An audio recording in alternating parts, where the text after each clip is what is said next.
Well, you know what's funny to me, right, is people talk about boxing in many different ways, and of course everybody is entitled to their opinion. People will like what they like and dislike what they dislike. I'm not here to change anybody's mind, of course not. But of course what I see is a lot of people that it doesn't matter what Matchroom do, it's damned if they do, damned if they don't. It's like they already are prepared to react to their shows, to some of their fighters, to whatever. Okay, it just is what it is. But when people say how Matchroom are bad for boxing and all, I mean, most people nowadays watch boxing because of what? Because of Matchroom, because of their impact. If they didn't have the impact with Anthony Joshua and others, then where would boxing be right now? Do you all remember before Eddie Hearn came along? Do you remember what was going on when Frank Warren was pretty much the lone wolf? Was he putting on great fight nights? Was the world talking about boxing? Even here in the UK, was everybody talking about boxing? No, they weren't. But they are with Eddie Hearn. Now, people want to criticise Matchroom shows, and as I said, you're entitled to do that, of course you are. But if suddenly Matchroom said, right, you know what, we're finished with boxing now, okay, we're out. What do you think would happen? Are people talking about Frank Warren shows consistently the way they talk about Eddie Hearn's? No. Are people talking about Ben Shalom shows the way that they talk about Eddie Hearn's? No. Reason being, Matchroom's in the headlines. Queensberry and Boxer are not. And listen, they have only themselves to blame. Okay, they have the wrong people. Okay, it is what it is. But if Frank Warren and Ben Shalom said, right, today we've had enough now, we're walking away from boxing, people will still be watching boxing. They would. People would not stop watching boxing in their droves. If Matchroom did it, people will stop watching boxing in their droves. They would. They would. Boxer, they don't have a standout star. They're trying to create one with Lawrence Coley and that. How's that working out? Okay. You got Frank Warren with Tyson Fury.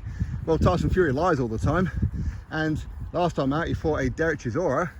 And his next fight is going to be against a guy who's never had a boxing fight in his life. He's doing the same thing that Jake Paul's been doing. At least Jake Paul's a YouTuber.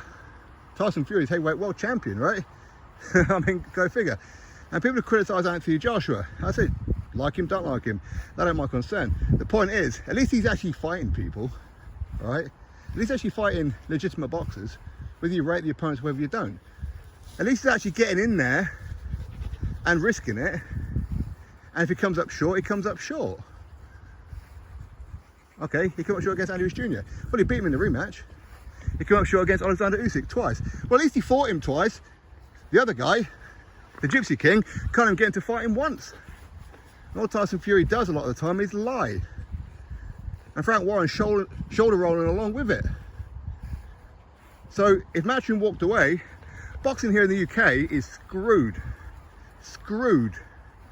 People like me, my platform, and every other YouTuber out there, your platform would not be what it is without the impact of Matchroom.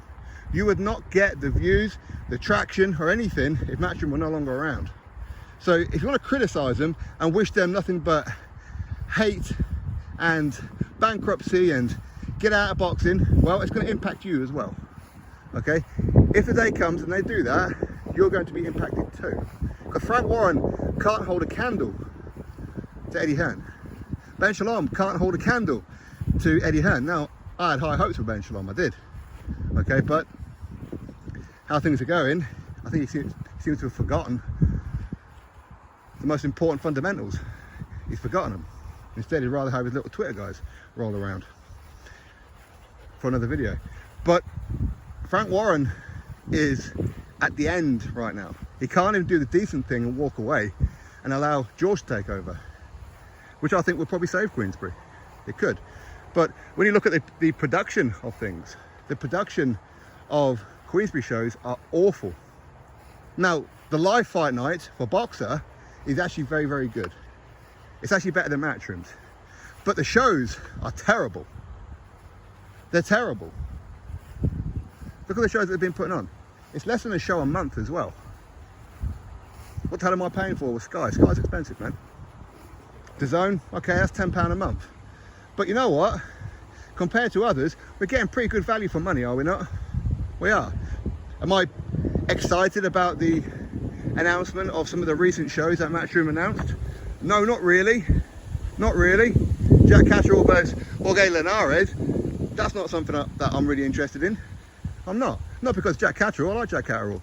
But Jorge Linares, behave yourself. Okay? Plus some other ones, what, Hitchinson and whatever. Okay? Don't be wrong. Bam Rodriguez, Sonny Edwards, that's decent. But that's it. That's it. So no, I'm not excited about the run of shows. I'm not. Kate Taylor, Chantel Cameron, or Chantel Cameron versus Kate Taylor, I should say, the rematch. Okay, that's interesting. But at least they're doing more than the others.